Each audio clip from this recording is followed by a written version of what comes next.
"You'll regret this," a native girl said when the cowboy paid $2 for her at the auction. The sun scorched Dry Hollow until every board, every stone, seemed ready to burst into flame. At the center of town, a young Apache woman stood on the auction platform, wrists bound tight, her skin bruised beneath the noon glare, blood crusted at the corner of her mouth. Yet her stare remained unbroken, cold, bright, and proud. Men gathered around, their laughter as dry as the wind. "Won't last a week in a ranch yard." One spat. "Sell her for a cigar. It's more than she's worth." Another barked. Coins clinked. A half-empty bottle was waved as a bid. The trader grinned. "She's wild but still breathing. Who will start?" Then a single voice, steady and low, broke through the noise. $2. The square fell silent. $2, barely the price of a new pair of boots, or one night's drink at the saloon. The crowd roared with laughter at the foolishness. Through the dust stepped Robert Vance, the town's blacksmith, his coat streaked with ash, his eyes unreadable beneath the brim of his hat. He laid 2 silver coins on the table. "Not buying her," he said. "Just buying your mercy." He cut the ropes. The woman met his gaze. "You'll regret this," she said. "I won't obey you." "I've regretted worse," he answered. "Not today." The sun sank slow over Dry Hollow, leaving the town wrapped in copper haze. The wind carried the smell of hot iron and whiskey, the two things that kept men alive here or killed them faster. Saloons leaned against one another like drunks, horses stamped in the dirt street, restless under the heat that never quite faded after dark.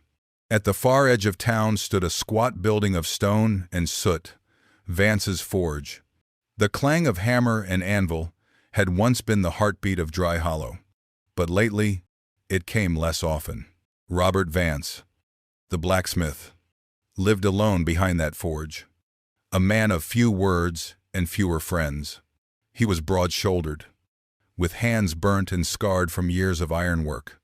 The right side of his neck bore an old burn, twisted, pale, a souvenir from the war.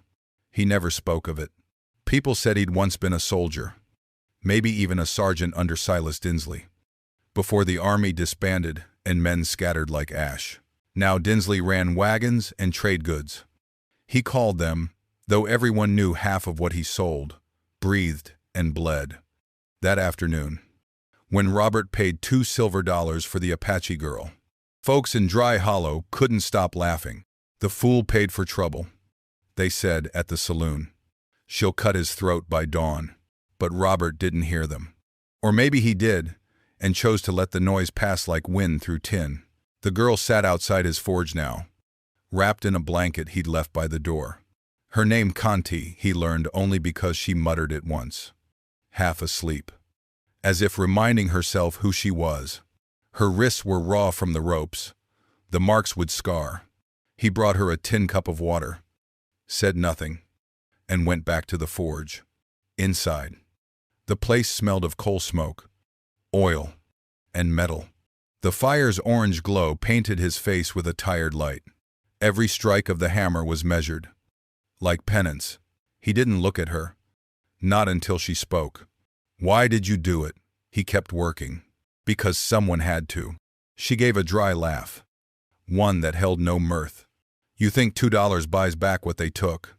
The hammer paused midair. The flame flickered. "No," he said quietly, "but it stops one more wound. Later." As dusk deepened, the first howl of wind came down from the desert. Robert stepped outside to latch the barn door and caught the faintest whiff of smoke, not the clean kind from his forge. This was wild, greasy, wrong. He turned toward the corral. Fire tore through the haystack and the stalls in a breath. The horses screamed. He ran for the buckets, shouting for help that wouldn't come. Dry Hollow watched from porches and windows, the same way it had watched the girls' auction, amused, detached, safe in its cruelty. By the time the flames died, The barn was a black skeleton against the night. Robert stood among the ashes, the heat licking at his boots. Behind him, Conti's voice came soft but steady. "I know who did this." He turned. She was staring into the smoke, eyes reflecting the fire. "It's Dinsley," she said. "The one who bought and sold us. The one you once rode with." The night fell heavy between them, and for the first time in years, Robert Vance felt the weight of a past he had tried to bury rising again from the flames. They left Dry Hollow before dawn. The smoke from the burnt barn still clung to the wind like a curse. Robert rode ahead, the reins loose in one hand, a rifle slung across his saddle. Behind him, Conti followed on a mare he'd barely managed to save from the fire. She rode straight-backed, silent, a strip of cloth covering the wound on her wrist. Neither spoke for miles. The land spread endless around them, brittle mesquite, dry gullies, and far-off ridges blurred by heat. Somewhere behind those ridges lay Pecos Basin, where Robert meant to start again, or maybe finish what he should have long ago. When the sun climbed higher, Conti broke the silence. "You didn't have to bring me." "I didn't," he said without turning. "You followed." Her voice was sharp, like flint striking stone. "You think I trust you, I don't need you to." The horse's hooves thudded over dry earth. For a while there was only wind, and the faint creak of leather. Then she spoke again. "Gieter. Dinsley, he burned my village. He sold my people." Robert's shoulders stiffened, but he said nothing. "I saw his face that night," she went on, "and the soldiers who followed him," her eyes fixed on his back. "Were you one of them?" He didn't answer. The silence was louder than confession. By noon they reached the rim of a canyon where the trail split into two narrow passes. Robert dismounted, studying the tracks in the dust. "We'll take the northern route. Less open ground, more hiding places," she said. "For them or for you." He looked at her, then really looked. The dirt on her cheeks couldn't hide the fierce steadiness in her eyes. "You'll live longer if you stop thinking everyone's your enemy." "Everyone is," she replied, and nudged her horse past him. That night, they made camp beneath a cluster of dead cottonwoods. The sky above was clear, black as coal dust, pricked with hard stars. Robert gathered wood in silence while Conti crouched nearby, sharpening a piece of scrap metal into a crude blade. When sparks rose from his flint, she flinched. He noticed. "You've seen too many fires." She glared. "So have you." Neither spoke after that. The wind moaned through the branches, carrying the smell of ash and old ghosts. Before dawn, the sound of hooves woke them both. Robert reached for his rifle, motioning for her to stay down, but she was already moving silent as a shadow. From the ridge above, two riders appeared, torches flickering. Dinsley's men. Robert fired once, hit the torch. Not the man. The flames dropped, scattering sparks. The riders bolted into the dark, shouting curses. When the last echo faded, Robert leaned against a boulder, breath ragged. Blood darkened his sleeve. "You're hit," Conti said, kneeling beside him. "It's nothing. Don't lie." She tore a strip from her deerskin skirt, pressed it to the wound. Her fingers were firm, quick, unafraid. "Hold still." The smell of cactus sap filled the air. She'd crushed it between her palms to stop the bleeding. His voice came low, strained. "You've done this before. For others," she said. "Not for men like you." He tried to speak again, but his words tangled into a groan. Fever climbed fast. She laid him down near the fire, watching his face twist in pain. Then, in the half-light, he muttered through clenched teeth, words she wasn't meant to hear. "I burned it. The camp. Children were inside." She froze. The world seemed to fall silent except for his ragged breathing. By morning, the fever had broken. He opened his eyes to find her sitting a few feet away, the knife across her knees, staring at the horizon. "You heard," he said. She didn't look at him. I did. Then why am I still breathing? Her voice was steady, almost weary. Because mercy isn't obedience. And hate doesn't feed the thirsty. He said nothing more. The desert wind moved between them, hot, dry, and alive. That day, when they rode on, she no longer followed 10 paces behind. She rode beside him. The trail carried them deeper into the Pecos Basin, where the land shimmered like hammered copper beneath the heat. Days blurred together, dusk by daylight, cold by night. Every breath tasted of iron and dryness. Yet between the stretches of silence, something fragile began to form. An unspoken rhythm. A quiet endurance shared by two people who had run out of places to hide. Robert rarely spoke unless he needed to. He rode with the same precision he used at the forge, careful, controlled. A man afraid of sudden things. Conti moved differently, alert, a fluid, her eyes scanning the horizon like a hawk. Sometimes she rode ahead, scouting for danger. Sometimes she simply wanted space. One morning, while he mended a broken horseshoe, she crouched nearby, watching the sparks. "You work like you're praying," she said. He didn't glance up. "Maybe I am." "To who?" He paused, not sure he listens anymore. She smiled faintly, not in mockery, but in recognition. "Then you understand the gods I know." Their voices faded into the hum of the desert. The world around them was vast, but no longer empty. At dusk, they reached a dry arroyo, where faint water trickled beneath the sand. Robert dug a shallow pit, coaxing out a slow seep of brown water. Conti crouched beside him, letting the mud cool her wrists. "You could have left me," she said suddenly. "I tried," he admitted. "Then why didn't you?" He met her gaze, steady and tired. "Because when you look at me, I see everything I ran from." She studied him for a long moment, then turned away. "That's not a good reason. It's the truth," he said. The wind rose, carrying a swirl of grit between them. For a heartbeat, the tension cracked into something almost tender. 2 days later, they crossed a stretch of salt flats that glowed white under the sun. Robert's sleeve was stiff with dried blood, his wound healing slowly. Conti insisted on cleaning it each night, her hands steady, even when his breath hissed through his teeth. "Your people taught you this?" he asked once. "Yes," she said. Before they were scattered, he watched her wrap the bandage with careful precision. "You were a healer." Her eyes flickered. "I was a daughter." That was all she said.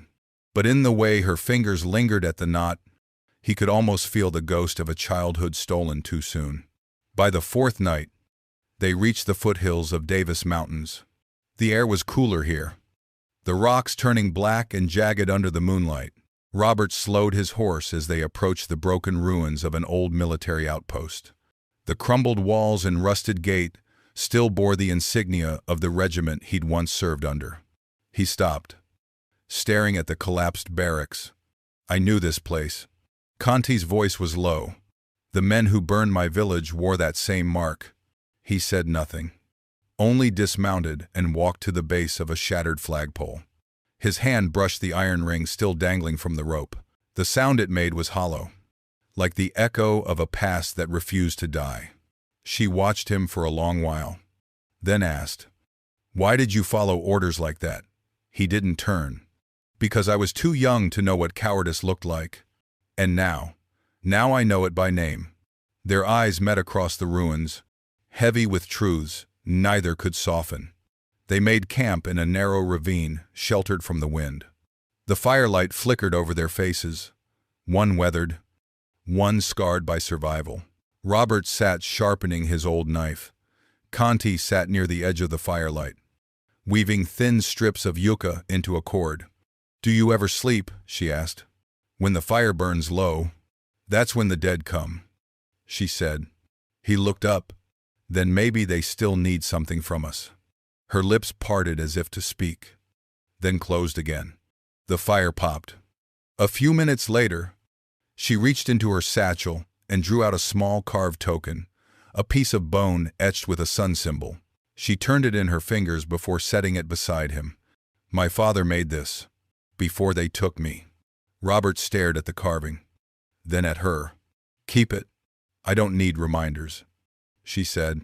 He picked it up anyway and handed it back. Reminders keep you human. She took it. Not to argue, but because his voice carried the same exhaustion she felt in her bones. When dawn broke, the desert beyond the mountains glowed in soft amber light. They ate in silence, packing their things. Before mounting her horse, Conti glanced toward him. You'll find him soon, she said. Dinsley, she nodded. And when you do what? Then he hesitated. Maybe I'll see if redemption has a face. She studied him, as if weighing the man against the words. If it does, it's never the one we expect. They rode on without speaking. The sun climbed, the land widened, and the distance between them finally began to feel less like a wall and more like a road. The path through Davis Mountains twisted like a scar, narrow ledges carved by storms, cliffs blackened by old fires. The air was thin, sharp as metal. Robert led his horse slowly through the rocks, his shoulders still stiff beneath his shirt. Canty followed close, her bow slung across her back, eyes sweeping the ridges above. By the time they reached the canyon mouth, the light had turned copper. Robert crouched, touching the dirt. Boot prints fresh. They're close, he said. Then we're too late, or too early, Conti murmured. She was right. A sudden echo hooves. Voices. 4 riders appeared from behind the ridge, rifles glinting. Dinsley's men. Robert pulled his gun but didn't fire. Stay behind the rocks. Canty ignored him. In one motion, she tore an arrow from her quiver, fitted it to the bow, and fired. The first rider fell with a cry, tumbling from his saddle. The others fired back. Bullets sparked against stone. Robert fired once, twice, hitting the rifle of the second man, not his chest. Shoot to kill, she shouted. He reloaded calmly. I'm done killing. A bullet grazed his thigh. He stumbled, rolled behind a boulder.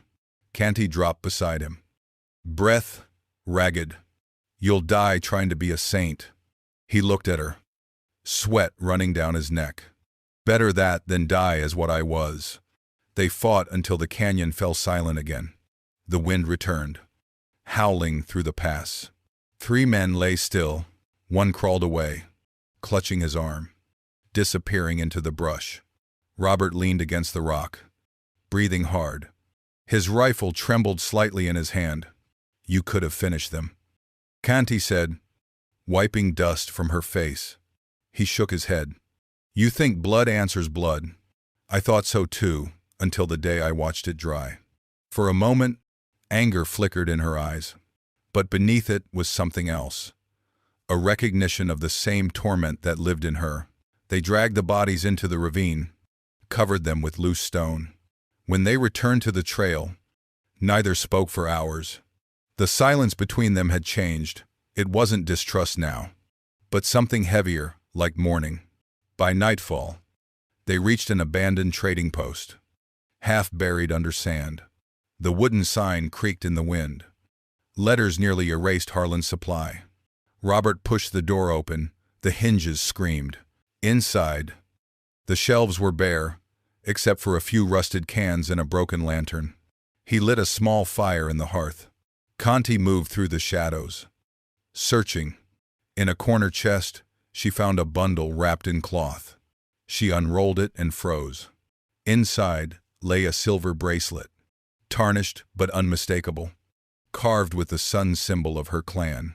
Her fingers trembled as she lifted it. Robert stepped closer. That's yours. Her throat tightened. It was my mother's. He nodded. Then take it. She did, and for the first time since he'd met her. Her eyes glistened. Why would you give it to me? Because you were meant to have it. He said simply. Not men like Dinsley. Not me. She turned the bracelet in her hand, the firelight catching its edge. You think this forgives you? He shook his head slowly. No, But maybe it lets me remember without lying. The wind outside rose again. Whistling through the gaps in the boards, Conti sat beside the fire, clutching the bracelet like it might disappear if she let go. Her voice was a whisper. When I was a child, my father told me the sun never dies. It only hides to rest. I used to believe him. Robert stirred the coals. Maybe he was right. Some of us just burn longer before we sleep. They sat there until the fire turned to embers. The night stretched quiet, but neither wanted to sleep. By morning, rumors had already begun to spread. In the nearby mining camps, men whispered of a white blacksmith traveling with an Apache wolf girl, hunting Silas Dinsley. Some said she'd bewitched him. Others swore he'd lost his mind to guilt. Either way, they were marked. At midday, a scout rode hard to warn Dinsley that the pair were coming. The old soldier turned traitor only laughed, his teeth yellow in the lamplight. "Vance," he said, "that coward's finally found his conscience." He poured himself another drink and muttered, "We'll see how long it lasts." The following evening, Robert and Conti reached the edge of Big Bend territory. The sky, bruised purple and red. From the cliffs above, the Rio Grande glimmered like molten glass. Beyond it, hidden among the boulders, smoke rose from a cluster of shacks, Dinsley's new stronghold. Conti watched in silence, her jaw tight. "He's down there," Robert nodded, "and half a dozen men with him." She unslung her bow. "Then we end it tonight." He caught her wrist. "No, not like this." Her eyes flared. "You'd let him live, I'd let you live," he said, voice rough. "Killing him won't free you from him. It never does." She pulled away, trembling. "He killed my father, sold my mother, my brother." "I know," Robert said, "and I helped him once. But if you spill his blood, you'll carry his shadow. I've carried it long enough." She looked at him then, truly looked, seeing not the man who'd once served Dinsley, but the one who'd chosen to face him now. The firelight caught the silver bracelet on her wrist. Her hand lowered. "Then we finish this your way." Robert exhaled slowly, like a man finally stepping out of his own grave. That night, the storm gathered over the desert. Lightning flickered beyond the ridges, thunder rolling like drums of war. As they crept down toward the river camp, the wind tore at their coats, carrying sand and the smell of rain. Somewhere below, Dinsley's men were laughing over a fire, unaware that the ghosts of their past were walking straight toward them. The storm broke over Big Bend just before midnight. Rain fell in slanted sheets, hissing against rock and river alike. Through the blur of lightning, Robert and Conti moved like shadows down the slope toward Dinsley's camp. A half-collapsed shack stood at the river's edge, lamplight leaking through its cracks. Inside, voices rose above the storm, Dinsley's rasping laugh among them. Robert crouched behind a boulder, water dripping from his hat. "We go quiet," he whispered. "We need the ledger his records. It'll show every name, every sail." Conti nodded, but her jaw was set hard. Her bow was ready, eyes gleaming with the reflection of lightning. They slipped closer. 2 guards sat near the door, rifles across their laps. Robert crept behind them, striking one with the butt of his gun, while Conti's arrow cut through the rain, silencing the other. They dragged the bodies aside. Inside, Dinsley poured whiskey into a tin cup, muttering about fools chasing ghosts. He didn't hear the door creak until Robert stepped in. The older man looked up, eyes narrowing. "Well, hell, Robert Vance. Thought you'd burned up with your conscience." Robert's voice was steady, low. "You should have stayed dead to me." Dinsley laughed. "And miss this, you always were the soft one. Couldn't stomach orders. Couldn't stomach blood." He lifted the revolver from the table, spinning the cylinder. "Guess you came to fix that." Conti emerged from the shadows, bow drawn. The sight of her made Dinsley freeze for half a breath, then smirk. "The little savage lives. I remember your father screaming. Her arrow trembled. Point steady at his chest. Robert moved closer. Voice sharp. Don't. She didn't lower the bow. He burned them alive. Dinsley sneered. And you think one arrow makes you clean? The room seemed to pulse with thunder. Then, from outside, a gunshot cracked. Dinsley flinched. His own man, panicked, had fired through the doorway. Chaos erupted. Another man burst in, shouting. A second shot rang out. Robert lunged, shoving Conti aside as a bullet ripped through the wall. The lamp toppled, flames spilling across the floor. Dinsley turned to run, but one of his men frightened. Greedy raised his gun. The gold's mine. Old man. The shot hit Dinsley square in the chest. He fell backward, crashing into the burning table. The others fled into the storm. Conti stood over the dying man. For a long moment, she said nothing. Then she dropped her bow. The arrow clattered beside the body. I won't let you take more of me, she whispered. Robert watched the flames curl around the edges of the shack. He found the ledger, a small, water-stained book beside Dinsley's hand. On one page, in a faded scrawl, he saw a name, Maria, taken to Santa Fe. Ichembabe Basher. He turned to Conti. Your mother. She looked at the words, her expression unreadable in the flickering firelight. She's alive. Maybe, he said. Or maybe this is the only proof she ever lived. Conti took the book gently, as though it were made of glass. Then we follow this trail. Robert nodded. We will. Lightning split the sky. He reached out, taking her wrist to pull her from the collapsing shack.